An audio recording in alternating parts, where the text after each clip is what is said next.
জীবনের শেষ রমজানে আমার দান সৎকা। আমি যদি এই উপলব্ধি অর্জন করতে পারি যে আগামী রমজানে আমার জীবনের শেষ রমজান, তাহলে আমি আমার নিজের জন্য বা আমার ওয়ারিসদের জন্য আমার সম্পদ পঞ্জীভূত করে রাখবো না, বরং আমি আমার সম্পদ এমন ক্ষেত্রে ব্যয় করব যা আমার ভবিষ্যতে কাজে আসবে, আমার রবের কাছে সঞ্চিত থাকবে। আমি আমার সর্বস্ব ব্যয় করে খুঁজব কোনো অসহায় ব্যক্তিকে, দরিদ্র দিন শিক্ষার্থীকে, নিষ্কলুষ জীবনযাপনে আগ্রহী অভাবগ্রস্ত কোনো যুবককে, কিংবা সংকটাপন্ন কোনো মুসলমানকে। নবী করিম সাল্লাল্লাহু আলাইহি ওয়াসাল্লাম ইরশাদ করেছেন, যে ব্যক্তি তার মুসলিম ভাইয়ের অভাব পূরণ করবে, আল্লাহ তার অভাব পূরণ করবেন। যে ব্যক্তি পৃথিবীতে কোনো মুসলমানের বিপদ দূর করবে, আল্লাহ কিয়ামতের দিন তার বিপদ দূর করবেন। যে ব্যক্তি কোনো মুসলমানের দোষ গোপন করবে, আল্লাহ কিয়ামতের দিন তার দোষ গোপন করবেন। সহিহ বুখারী। আমি যদি আমার সম্পদ নিয়ে তাদের পাশে দাঁড়াতে পারি, তাহলে হোক তা অতি অল্প, আমার এই সম্পদটুকুই বাকি থাকবে, বঞ্চিত থাকবে আগামীকালের জন্য। আর যা আমি পুঞ্জীভূত করে রাখবো তাই হবে ধ্বংস, নিঃশেষ। আমাজান হযরত আয়েশা রাদিয়াল্লাহু তাআলা আনহা বলেন, সাহাবীরা একদিন একটি বকরি জবাই করছিলেন। নবী করিম সাল্লাল্লাহু আলাইহি ওয়াসাল্লাম জিজ্ঞেস করলেন, বকরিটির কি অবশিষ্ট আছে? হযরত আয়েশা রাদিয়াল্লাহু তাআলা আনহা উত্তর দিলেন, কাঁধের অংশ ছাড়া আর কিছুই অবশিষ্ট নেই, সবকিছুই দান করে দেওয়া হয়েছে। নবীজি এবার বললেন, কাঁধের অংশ ছাড়া আর সবকিছু অবশিষ্ট আছে, অর্থাৎ বান্দা আল্লাহর রাস্তায় যা দান করে তা বান্দার জন্য বাকি থাকে। হযরত আব্দুল্লাহ বিন আব্বাস রাদিয়াল্লাহু তাআলা আনহু বর্ণনা করেন, এমনিতেই নবী করিম সাল্লাল্লাহু আলাইহি সাল্লাম ছিলেন সবচেয়ে বদান্য, কিন্তু রমজান মাসে জিবরাইল আলাইহিস সালাম যখন নবীজির সঙ্গে সাক্ষাৎ করতেন তখন তার বদান্যতা আরও বৃদ্ধি পেত। রমজানের প্রতি রাতেই জিবরাইল আলাইহিস সালাম তার সঙ্গে সাক্ষাৎ করতেন এবং তারা একে অপরকে কোরআন তেলাওয়াত করে শোনাতেন। নিশ্চয়ই নবী করিম সাল্লাল্লাহু আলাইহি সাল্লাম প্রবাহমান বাতাসের চেয়ে অধিক বদান্য ছিলেন। অধিকন্তু যদি এ রমজানই হয়ে থাকে আমাদের জীবনের শেষ রমজান, তাহলে আমি কতটুকু সম্পদ দান করলাম, কত রইল, এসব চিন্তা ও হিসাব করব না। আমি এই হিসাব করব না যে আমার সম্পদ হ্রাস পেল কিনা। হুজুর সাল্লাল্লাহু আলাইহি ওয়াসাল্লাম তো ইরশাদ করেছেন, দান সদাকায় সম্পদ হ্রাস পায় না। হযরত আসমা বিনতু আবু বকর রাদিয়াল্লাহু তাআলা আনহু বর্ণনা করেন, নবী করিম সাল্লাল্লাহু আলাইহি ওয়াসাল্লাম আমাকে বলেছেন, সম্পদ কমে যাওয়ার আশঙ্কায় দান বন্ধ করো না, অন্যথায় তোমার প্রতি আল্লাহর দানও বন্ধ হয়ে যাবে। আর দান করতে গণনা করো না, অন্যথায় আল্লাহ তোমাকে হিসাব করে সীমিত দান করবেন। আমি এই বিষয়টিও লক্ষ্য করে রাখবো যে আমার দান যেন হয় আমার প্রিয় ও শ্রেষ্ঠতম সম্পদ হতে। আল্লাহ যেমন ইরশাদ করেছেন, তোমরা কিছুতেই পূর্ণের নাগাল পাবে না যতক্ষণ না তোমরা তোমাদের প্রিয় বস্তু হতে আল্লাহর জন্য ব্যয় করবে। তোমরা যা কিছুই ব্যয় করো, আল্লাহ সে সম্পর্কে পূর্ণ অবগত। আলে ইমরান আয়াত 92।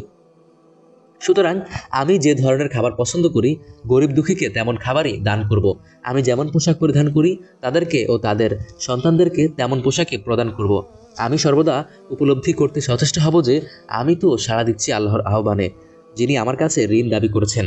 আল্লাহ তাআলা ইরশাদ করেন, এমন কি আছে যে আল্লাহকে উত্তম পন্থায় ঋণ দেবে, ফলে তিনি তার কল্যাণে তা বহুগুণে বৃদ্ধি করে দেবেন। সূরা বাকারা আয়াত 245। হযরত আনাস রাদিয়াল্লাহু তাআলা আনহু বর্ণনা করেন, যখন এই উপরিউক্ত আয়াত দুটি অবতীর্ণ হলো তখন আবু তালহা নবীজির খেদমতে উপস্থিত হয়ে বললেন, আল্লাহর রাসূল, অমুক অমুক স্থানে আমার বাগান আছে, আমি তা দান করে দিলাম। আল্লাহর শপথ, আমি যদি এ কথা গোপনে বলতে পারতাম তাহলে এভাবে প্রকাশ্যে বলতাম না। হুজুর সাল্লাল্লাহু আলাইহি ওয়াসাল্লাম তখন বললেন, তা তোমার দরিদ্র আত্মীয়স্বজনের মধ্যে বন্টন করে দাও। আমি আরও চেষ্টা করব আমরা দান সৎকা যেন হয় গোপনে, অন্যের অগোচরে। হ্যাঁ, জাকাত আমি প্রকাশ্যে আদায় করব, কেননা তা ফরজ ইবাদত। আল্লাহ তাআলা ইরশাদ করেছেন, যদি তোমরা প্রকাশ্যে দান করো সেও ভালো, আর যদি তা গোপনে অভাবিত দান করো তবে তা তোমাদের পক্ষে কতই না শ্রেয়, এবং আল্লাহ তোমাদের মন্দ কর্মসমূহের প্রায়শ্চিত্ত করে দেবেন। বস্তুত আল্লাহ তোমাদের যাবতীয় কাজ সম্পর্কে পূর্ণ অবগত। সূরা বাকারা আয়াত 271। আর আল্লাহর নবী সাল্লাল্লাহু আলাইহি ওয়াসাল্লাম ইরশাদ করেছেন, যেদিন আল্লাহর ছায়া ব্যতীত কোনো ছায়া থাকবে না, সেদিন 7 শ্রেণীর মানুষকে আল্লাহ তাআলা আরশের ছায়া দান করবেন, এবং ওই ব্যক্তি যে গোপনে দান করে, এমনকি তার বাম হাতেও জানে না যে ডান হাতে কি দান করেছে। সহিহ বুখারী। আর রমজানের শেষ দিকে আমি আদায় করব সদকাতুল ফিতর। সদকাতুল ফিতর আদায় করা আমার প্রিয় নবীর নির্দেশ। হযরত আব্দুল্লাহ বিন ওমর রাদিয়াল্লাহু তাআলা আনহু বলেন, স্বাধীন কৃতদাস, নারী পুরুষ, প্রাপ্তবয়স্ক অপ্রাপ্তবয়স্ক নির্বিশেষে সকল মুসলমানের উপর রাসূল সাল্লাল্লাহু আলাইহি ওয়াসাল্লাম সদকাতুল ফিতর হিসেবে খেজুর হোক অথবা জব এক চা পরিমাণ আদায় করা আবশ্যক, এবং লোকজনের ঈদের নামাজে বের হওয়ার পূর্বেই তা আদায় করার নির্দেশ দিয়েছেন। নোট: বর্তমানে প্রচলিত পরিমাপ হিসেবে এক সা এর ওজন 3.256 কিলোগ্রাম। সদকাতুল ফিতর সংক্রান্ত হাদিসসমূহ পর্যালোচনা করলে মোট 5 ধরনের খাদ্যদ্রব্যের বর্ণনা পাওয়া যায়। তার মধ্যে হতে খেজুর, জব, কিশমিশ বা পনিরের হিসাবে সদকা আদায় করতে চাইলে এক সা বা 3.256 কিলোগ্রাম খাদ্য তার মূল্য আদায় করতে হবে। আর গমের হিসেবে সদকা আদায় করতে চাইলে আধা সা বা 1.628 কিলোগ্রাম গম বা তার মূল্য আদায় করতে হবে। এ সম্পর্কে বিস্তারিত জানতে দেখা যেতে পারে মাসিক আল কাউসার, সেপ্টেম্বর 2008। আমার সংকল্প: আমার বিশ্বাস, জীবনের শেষ রমজান আমার দোরগোড়ায়।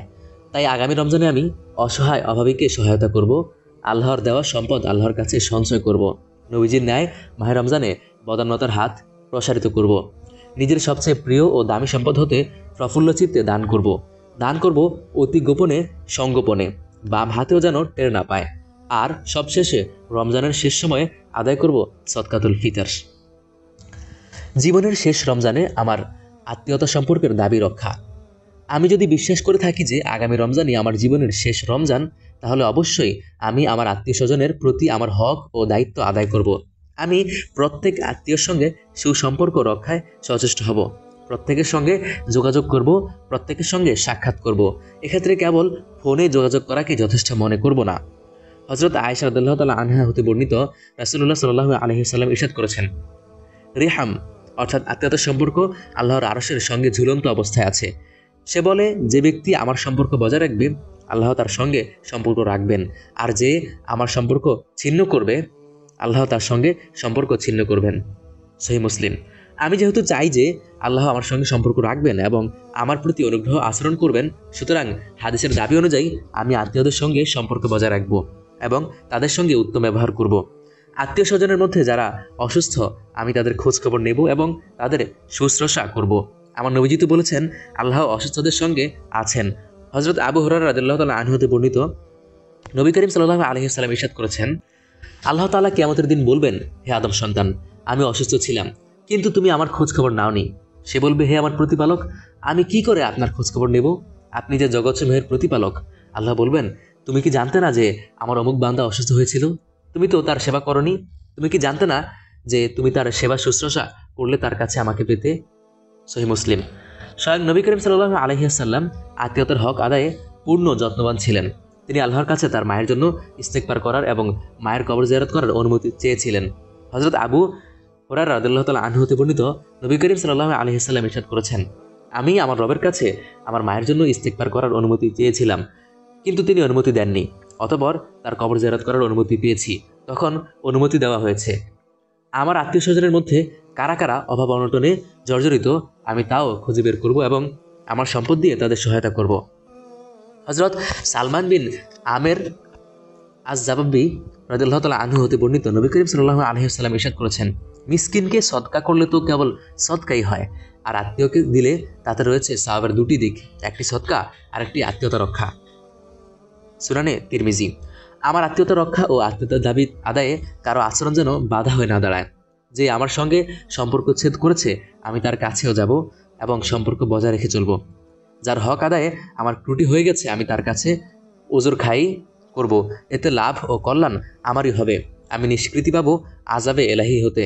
নবী করিম সাল্লাল্লাহু আলাইহি ওয়াসাল্লাম ইরশাদ করেছেন, বিনিময় প্রদানকারী প্রকৃত আত্মীয়তার হক আদায়কারী নয়, বরং আত্মীয়তার হক আদায়কারী ওই ব্যক্তি যে আত্মীয়তার সম্পর্ক ছিন্ন হওয়ার পরও তা বজায় রাখে। মাতা পিতার জীবদ্দশায় যেমন আমি তাদের হক আদায় সচেষ্ট থেকেছি, তাদের অবর্তমানেও তাদের সম্পর্কের দাবি রক্ষা করব। হযরত আব্দুল্লাহ বিন ওমর রাদিয়াল্লাহু তাআলা আনহু সম্পর্কে বর্ণিত আছে, মক্কার এক পথে তার সঙ্গে জনৈক বেদুইনের সাক্ষাৎ হলো। আব্দুল্লাহ বিন ওমর রাদিয়াল্লাহু তাআলা আনহু তাকে সালাম দিলেন এবং তিনি যে গাধার পিঠে উপবিষ্ট ছিলেন তাতে তাকে তুলে নিলেন। এরপর তিনি তার মাথার পাগড়িও তাকে প্রদান করলেন। তাবেঈ আব্দুল্লাহ বিন দিনার রাহমাতুল্লাহি আলাইহি বলেন, আমরা তখন তাকে বললাম, আল্লাহ আপনার মঙ্গল করুন, বেদুইনরা তো আল্লাহ অল্পতেই তুষ্ট হয়ে যায়, এত সমাদরের কি প্রয়োজন ছিল? আব্দুল্লাহ বিন ওমর রাদিয়াল্লাহু তাআলা আনহু উত্তর দিলেন, ওই ব্যক্তির পিতা ওমর ইবনুল খাত্তাব আমার পিতা এর বন্ধু ছিলেন, আর আমি রাসূল সাল্লাল্লাহু আলাইহি ওয়াসাল্লামকে বলতে শুনেছি, কোনো ব্যক্তির সর্বোত্তম নেকির কাজ হচ্ছে তার পিতার বন্ধুজনের সঙ্গে সদাচরণের সম্পর্ক রক্ষা করা। সহিহ বুখারী, সহিহ মুসলিম। সাহাবায়ে কেরাম রাদিয়াল্লাহু তাআলা আনহুম যে কোনো মূল্যে আত্মীয়তার হক আদায়ে সচেষ্ট ছিলেন। সুদা বিন আউফ আল মারিয়া রাদিয়াল্লাহু তাআলা আনহু বলেন, আমার স্বামী তালহা বিন ওবাইদুল্লাহ রাদিয়াল্লাহু তাআলা আনহু একদিন বিষণ্ণ মনে আমার কাছে উপস্থিত হলেন। আমি তাকে বললাম, আপনার কি হয়েছে? আপনি কি আপনার পরিবারের সম্পর্কে কোনো সন্দেহ বা দ্বিধায় ভুগছেন? আমাকে খুলে বলুন, আমি আপনাকে সন্দেহমুক্ত ও সন্তুষ্ট করার চেষ্টা করব। তিনি বললেন, আল্লাহর শপথ, এমন কিছু নয়। তুমি তো মুসলিম পুরুষদের জন্য বড় উত্তম সহধর্মিণী। বাস্তবতা হলো, আমার কিছু সম্পদ আমাকে চিন্তাগ্রস্ত করে রেখেছে। আমি তাকে বললাম, চিন্তার কি আছে? আপনার উপর তো আপনার আত্মীয় স্বজনের হক আছে। এ সম্পদ তাদের পেছনে ব্যয় করুন। তখন তালহা রাদিয়াল্লাহু তাআলা আনহু তার জনৈক কৃতদাসকে ডেকে বললেন, আমার আত্মীয় স্বজনকে ডেকে আনো। এরপর তিনি তার সম্পদ তাদের মাঝে বন্টন করে দিলেন। আমি বন্টনকারীকে জিজ্ঞেস করলাম, তিনি কত প্রদান করলেন? সে জানল 4,00,000 দিরহাম। আরেকবার তার কাছে জনৈক ব্যক্তি এসে আত্মীয়তার দাবিতে কিছু প্রার্থনা করলো। তিনি বললেন, আজকের পূর্বে আমার কাছে আত্মীয়তার দাবিতে কখনো কিছু চাওয়া হয়নি। আমি খেয়ার বিক্রি পণ্য বিক্রেতার ফেরত গ্রহণের অধিকার সহ আমার একটা বাগান 7,00,000 দিরহামে বিক্রি করেছি। তুমি যদি চাও, আমি ক্রেতার কাছ থেকে খেয়ার অধিকার বলে তা ফিরিয়ে নিয়ে তোমাকে দিয়ে দিব। আর যদি চাও, তাহলে বাগানটির মূল্য তোমাকে দিয়ে দিব। আমার শপথ, আর কদিন পরই আমার জীবনের শেষ রমজান। রমজানের পর আমি থাকবে না আত্মীয় ও প্রিয়জনদের সঙ্গে সম্পর্ক। তাই এ রমজানে আমি সকল আত্মীয় স্বজনের সঙ্গে সুসম্পর্ক বজায় রাখবো। তাদের মধ্যে যারা পীড়িত তাদের সেবা শুশ্রূষা করব। আত্মীয় স্বজনের মধ্যে যারা অভাবগ্রস্ত তাদের পাশে দাঁড়াবো। আমার সঙ্গে সম্পর্ক ছেদকারীর সঙ্গেও সম্পর্ক রাখতে সচেষ্ট হব। মাতা পিতার বন্ধুদের সঙ্গেও হৃদ্যতা ও শ্রদ্ধার সম্পর্ক বজায় রাখবো। জীবনের শেষ রমজানে আমার ইতিকাফ। আমি যদি মনে প্রাণে বিশ্বাস করে থাকি যে আগামী রমজানই আমার জিন্দেগির আখিরি রমাজান হতে যাচ্ছে, তাহলে আমি সচেষ্ট থাকব রমাজানের শেষ 20টি দিন বা ন্যূনতম শেষ 10 দিন মসজিদে ইতিকাফ করতে। হযরত আব্দুল্লাহ বিন ওমর রাদিয়াল্লাহু তাআলা আনহু বর্ণনা করেন, নবী করিম সাল্লাল্লাহু আলাইহি ওয়াসাল্লাম সবসময় রমজানের শেষ দশকে ইতিকাফ করতেন। সহিহ বুখারী। কিন্তু ইন্তেকালের বছর রমজান মাসে নবী করিম সাল্লাল্লাহু আলাইহি ওয়াসাল্লাম শেষ 20 দিন ইতিকাফ করেন। হযরত আবু হুরায়রা রাদিয়াল্লাহু তাআলা আনহু বর্ণনা করেন, হুজুর সাল্লাল্লাহু আলাইহি ওয়াসাল্লাম প্রতি রমজানে 10 দিন ইতিকাফ করতেন। যে বছর তিনি ইন্তেকাল করেন সে বছর ইতিকাফ করেন 20 দিন। সহিহ বুখারী। আমার পরিবারের মহিলা সদস্যগণ যদি ইতিকাফ করতে চায় আর পর্যাপ্ত ব্যবস্থাও থাকে, তাহলে তাদেরকেও ইতিকাফের সাব থেকে বঞ্চিত করা যাবে না। আম্মাজান হযরত আয়েশা রাদিয়াল্লাহু তাআলা আনহা বর্ণিত একটা হাদিসে এসেছে, হুজুর সাল্লাল্লাহু আলাইহি ওয়াসাল্লামের প্রতি রমজানে ইতিকাফ করতেন। ফজরের নামাজ শেষে তিনি ইতিকাফের নির্দিষ্ট স্থানে প্রবেশ করতেন। আয়েশা রাদিয়াল্লাহু তাআলা আনহা তার কাছে ইতিকাফ করার অনুমতি চাইলে তিনি অনুমতি দিলেন। আয়েশা রাদিয়াল্লাহু তাআলা আনহা মসজিদে নিজের জন্য একটি তাঁবু করে নিলেন। হাফসা রাদিয়াল্লাহু তাআলা আনহা তার শুনে নিজের জন্য একটা তাঁবু তৈরি করে নিলেন এবং জায়নাব রাদিয়াল্লাহু তাআলা আনহাও তার শুনে নিজের জন্য একটা তাঁবু তৈরি করে নিলেন। আমি রমজানের শেষ দশকে পূর্বের দিনগুলোর তুলনায় আরও বেশি ইবাদত করতে সচেষ্ট হব। হযরত আয়েশা রাদিয়াল্লাহু তাআলা আনহা বর্ণনা করেন, রাসূল সাল্লাল্লাহু আলাইহি ওয়াসাল্লাম রমজানের শেষ দশকে ইবাদতে এত বেশি পরিমাণ সচেষ্ট থাকতেন যা অন্য সময়ে থাকতেন না। ন্যাক আমলের মাধ্যমে শেষ দশকের বরকত লাভে আমি আমার পরিবারকেও আহ্বান জানাবো, তাদেরকেও সর্বোচ্চ ইবাদতে সচেষ্ট হতে উদ্বুদ্ধ করব। হযরত আয়েশা রাদিয়াল্লাহু তাআলা আনহা বর্ণনা করেন, রমজানের শেষ দশক এলে নবী করিম সাল্লাল্লাহু আলাইহি ওয়াসাল্লাম সারা রাত জেগে থাকতেন। তিনি পরিবারের সদস্যদেরকেও জাগিয়ে দিতেন এবং ইবাদতের জন্য জোর প্রস্তুতি নিতেন। সহিহ বুখারী। ইতিকাফ করা অবস্থায় আমি ইতিকাফের যাবতীয় আদাব রক্ষা করে চলব। পার্থিব চিন্তা, সম্পদের মোহ সব পিছনে ফেলে নিমগ্ন থাকব একমাত্র আল্লাহ তাআলার জিকির, কোরআনী ফিকির এবং আল্লাহর কুদরত ও নিয়ামত নিয়ে চিন্তা ভাবনায়। আমি ইতিকাফকারী অন্যান্য ভাইদের আরামের প্রতিও লক্ষ্য রাখব, সচেষ্ট থাকব তাদের প্রয়োজন পূরণ করে দিতে, বিরত থাকব তাদের কষ্টের কারণ হওয়া থেকে। আমার অঙ্গীকার, আগামী রমজানই আমার জিন্দেগির আখিরি রমজান। সুতরাং রমজানে আমি শেষ 20 দিন ন্যূনতম 10 দিন মসজিদে ইতিকাফ করব। পরিবারের নারীদেরকে বাড়িতে ইতিকাফ করতে উদ্বুদ্ধ করব। রমজানের শেষ দশকে দিবস রজনীর সর্বোচ্চ সময় ইবাদত কাটাবো। সারা রাত জেগে থেকে ইবাদতের মাধ্যমে সবে কদর লাভে সচেষ্ট হব। ইতিকাফকারী ভাইদের খেদমত করব, তাদের আরামের প্রতি লক্ষ্য রাখব। জীবনের শেষ রমজানে আমার তাওবা ও ক্ষমা প্রার্থনা। যদি আমার হৃদয়ে এই বিশ্বাস বদ্ধমূল হয় যে আগামী রমজানই আমার জীবনের শেষ রমজান, তবে আমি কিছুতেই এ রমজানে কোনো গুনাহ করার দুঃসাহস করব না। আমি পত্রিকা ম্যাগাজিনের পাতায় চোখ বোলাবো না, খুঁজব না নাটক, সিনেমা, বিনোদন প্রোগ্রামের সংবাদ। আমার জীবনের অবশিষ্ট মুহূর্ত তো অতি সীমিত ও সুনির্ধারিত। তিলে তিলে আমি যা নির্মাণ করেছি, থরে থরে আমি যা সাজিয়েছি, হেলায় তা ধ্বংস ও বিনষ্ট করে ফেলা কি বুদ্ধিমানের কাজ হবে? রমজান মাসে আমি রোজা, তারাবিহ, রাত্রি জাগরণ, তেলাওয়াত ও দান সদকার মাধ্যমে নিজের জন্য আজর ও সাহাবের এক সুরম্য অট্টালিকা নির্মাণ করেছি। এক ফলকের অবৈধ দৃষ্টি, একটা অন্যায় উচ্চারণ বা সামান্য অশ্লীল হাসি তামাশার মাধ্যমে আমি কিভাবে নিজে হাতে গড়া এই প্রাসাদকে ধুলো মিশিয়ে দিতে পারি? জীবনের এই শেষ রমজানে আমি তো কিছুতেই মেনে নেব না মহামূল্যবান একটা মুহূর্তেরও অপচয় কিংবা প্রয়োজন অতিরিক্ত সামান্য নিদ্রাকেও। তাহলে কি করে মেনে নেব গুনাহে অন্যায় কর্মের সময় কাটানোকে? এ তো মোটেও যৌক্তিক নয়। জীবনের এই শেষ রমজানে আমি অগ্রসর হব না টেলিভিশন ও মাল্টিমিডিয়া মোবাইলের দিকে, সময় কাটাবো না বন্ধু বান্ধবের সঙ্গে হাসি ঠাট্টা আড্ডায়। এক কথায় আমি এমন কোনো কাজে লিপ্ত হব না যা আমাকে সামান্য সময়ের জন্য হলেও বিরত রাখবে আল্লাহর ইবাদত হতে, হোক সে কাজ নির্দোষ, হোক তা আপাত দৃষ্টিতে মুবাহ বা বৈধ।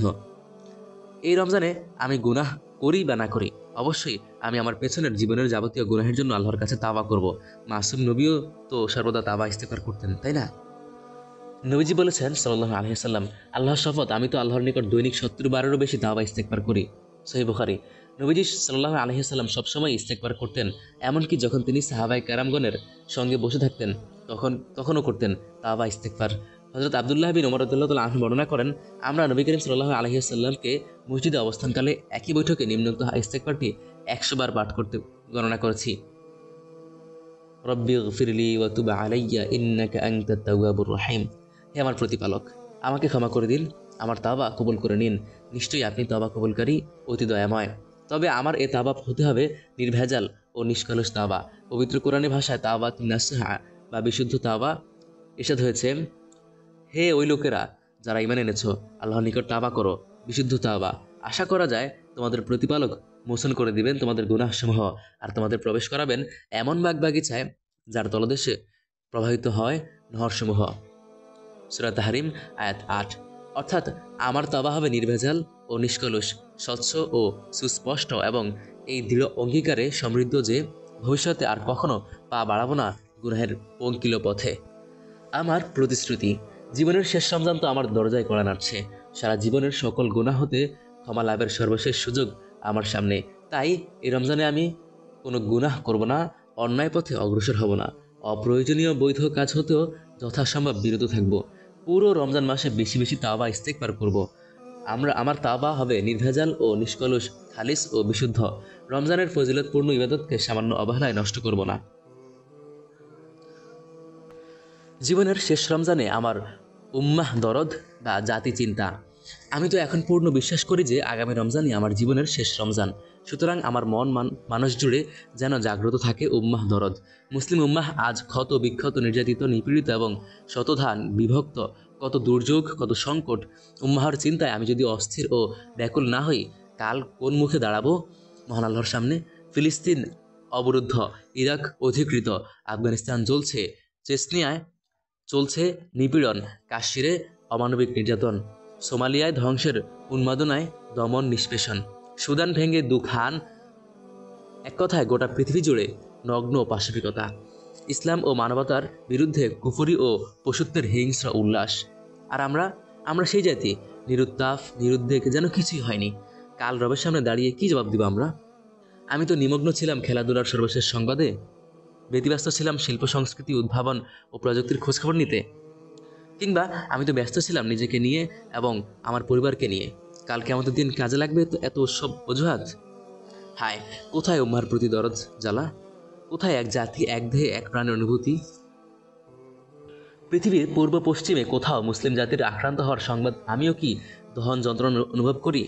এক দেহের কোনো অংশের অসুস্থতা কি ডেকে আনে পুরো দেহের উত্তাপ ও অনিদ্রা? নবী করিম সাল্লাল্লাহু আলাইহি ওয়াসাল্লাম ইরশাদ করেছেন, পারস্পরিক সম্প্রীতি, দয়াদ্রতা ও সহমর্মিতার দিক থেকে মুমিনদের দৃষ্টান্ত এক মানবদেহের ন্যায়। যখন শরীরের কোনো একটি অঙ্গ পীড়িত হয়ে পড়ে, তখন পুরো শরীরের নিদ্রা হারিয়ে যায় এবং জ্বর চলে আসে। সহিহ মুসলিম। আমি কি করে ভুলে গেলাম সেসব মুসলিম পুরুষের কথা যাদেরকে নির্মমভাবে হত্যা করা হয়েছে, সেসব মুসলিম নারীর কথা যাদের সম্ভ্রম হানি করা হয়েছে, সেসব নিষ্পাপ শিশুদের কথা যাদেরকে বাস্তুচ্যুত করা হয়েছে। আমি কি করে ভুলে যাই দেশে দেশে ইসলাম ও মুসলিম সভ্যতাকে ধুলোয় মিশিয়ে দেওয়া হয়েছে। কুরাইশ ও তাদের মিত্র গোত্র বনু বকর হুদায়বিয়া সন্ধি ভঙ্গ করার পর নবীজি যখন মক্কা বিজয়ের উদ্দেশ্যে রওনা হয়েছিলেন, তখন মাহে রমজান হওয়া সত্ত্বেও নিজে রোজা ভেঙেছেন। সাহাবায়ে কেরামকেও রোজা ভাঙার নির্দেশ দিয়েছেন। রমজানের রোজা বিলম্বিত হতে পারে, কিন্তু আল্লাহর পথে অভিযানে বিলম্ব নেই। এটি আমার আপনার গবেষণালব্ধ উক্তি নয়, বরং নবীজির দর্শন। সুতরাং আমি যেন তাদের কথা বিস্তৃত না হই, আমি যেন ভুলে না যাই আমার দায়িত্ব ও কর্তব্যের কথা। আমার ওয়াদা, জীবনের শেষ রমজান সমাগত প্রায়। আমি তো মুসলিম উম্মাহর একজন সদস্য। উম্মাহর চিন্তা তো আমারই চিন্তা। সুতরাং এই রমজানে আমি আমার উম্মাহকে ভুলব না। উম্মাহর দহন যন্ত্রণায় অস্থির হব। এক দেহ এক প্রাণের চেতনা লালন করব। উম্মাহর প্রতি নিজ দায়িত্বের কথা স্মরণ রাখব। মুসলমানদের উন্নতির পদ্ধতি নিয়ে চিন্তা ভাবনা করব। আরাকানি অসহায় মুহাজির ভাই বোনদের স্মরণ রাখব। আরাকানি ভাইদের সাহসী সাহারি ইফতারের দস্তরখানে শরিক হব। মুহাজির শিশুদের মুখে ঈদ আনন্দের হাসি ফোটাতে সচেষ্ট হব। আমার পুরো জীবনই যেন জীবনের শেষ রমজান। প্রিয় পাঠক এবং শ্রোতা, কেমন হওয়া উচিত আমাদের জীবনের শেষ রমজান? এতক্ষণ তাই পাঠ করলেন। বরং বলা ভালো, এমনটি হওয়া উচিত আমার জীবনের 12 মাস, আমার পুরো জীবন। রমজানের পর যদি আল্লাহ তাআলা আমাকে পৃথিবীতে রাখেন, আমি কি পছন্দ করব যে আমার প্রতিপালক শাওয়াল বা রজব মাসে আমাকে পারবেন হাসি ঠাট্টায় লিপ্ত, অর্থহীন তুচ্ছ তাচ্ছিল্য কাজে ব্যস্ত? কিয়ামতের দিন আমি কি আমার রবের সামনে দণ্ডায়মান হব 1 মাসের প্রচেষ্টা আর 11 মাসের উদাসীনতার সঙ্গে নিয়ে? ন্যাক আমলের জন্য তো জীবনের কেবল একটি মাস নির্ধারিত নয়, পুরো জীবনটাই তো আনুগত্যের ও ইবাদতের। দেখুন, ইসলামের প্রথম খলিফা হযরত আবু বকর রাদিয়াল্লাহু তাআলা আনহু কত গভীর ও প্রজ্ঞাপূর্ণ এক উপদেশ প্রদান করেছেন।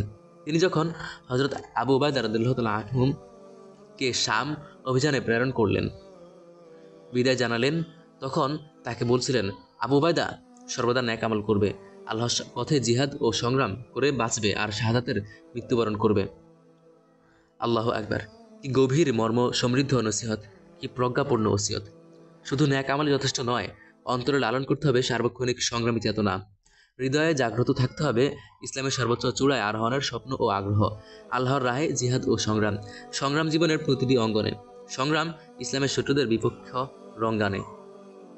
সংগ্রাম অত্যাচারী শাসকের সামনে সত্য উচ্চারণে। সংগ্রাম সংশয়বাদীদের বিরুদ্ধে কোরআন নিয়ে। সংগ্রাম উদাসীন ভাইদের দিনের পথে ফিরিয়ে আনতে দাওয়াতের ময়দানে। সংগ্রাম প্রবৃত্তি ও শয়তানের বিরুদ্ধে।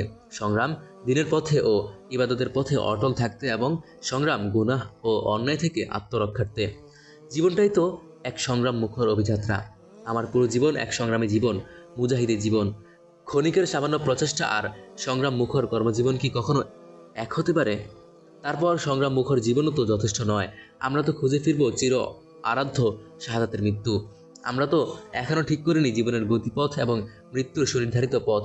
তাহলে আমরা কি করে পাবো কাঙ্ক্ষিত মৃত্যুর দেখা? এই সূক্ষ্ম বিষয়ের বেশি বিশ্লেষণের প্রয়োজন নেই, বরং এই বিষয়ে প্রিয় নবীজির একটি হাদিস উল্লেখ করাই যথেষ্ট মনে করছি। নবী করিম সাল্লাল্লাহু আলাইহি ওয়াসাল্লাম ইরশাদ করেন, যে ব্যক্তি আন্তরিকতার সাথে আল্লাহর কাছে শাহাদাত প্রার্থনা করে, আল্লাহ তাআলা তাকে শাহাদাতের মর্যাদায় আসীন করবেন, যদিও সে নিজ বিছানায় মৃত্যুবরণ করে। সুবহানাল্লাহ। প্রিয় পাঠক ও শ্রোতা, নবীজির জবান নিঃসৃত আন্তরিকতার সঙ্গে শব্দটি গুরুত্বের সাথে উপলব্ধি করতে চেষ্টা করুন। আল্লাহ তো আমাদের অন্তরের অবস্থা জানেন আমাদের নিয়ত ও মনোবাসনার কথা। আসুন, একটি আদর্শ রমজান কাটানোর পর আমরা সকলের প্রতিজ্ঞা করি, আমার পুরো জীবন হয়ে যাবে জীবনের শেষ রমজান। শেষ কথা, ইবাদত করব নিষ্ঠার সঙ্গে। মুসলিম উম্মাহর হে প্রিয় সদস্য, আপনি তো জানেন, সন্তানহারা মায়ের বুক ফাটা কান্না আর ভাড়াটে বিলাপকারীর কৃত্রিম কান্না কখনো এক নয়। সুতরাং জীবনের এই শেষ রমজানে আমরা যেন কৃত্রিম ইবাদত না করি, ইবাদতের ভান না করি। আমরা তো জানি দয়াময় আল্লাহ তাআলা তার আনুগত্যই আমাদের জান্নাতের একমাত্র পথ। আমরা আরও জানি কারো ইবাদতে আনুগত্যে আল্লাহর কোনো লাভ নেই, কারো গুনাহে অবাধ্যতায় আল্লাহর কোনো ক্ষতি নেই। আমাদের যাবতীয় আমল ও ইবাদতে লাভ ও কল্যাণ আমাদেরই। সুতরাং সর্বশেষ নসিহত বলুন কিংবা ওসিয়ত আমল করুন এবং আমল করুন।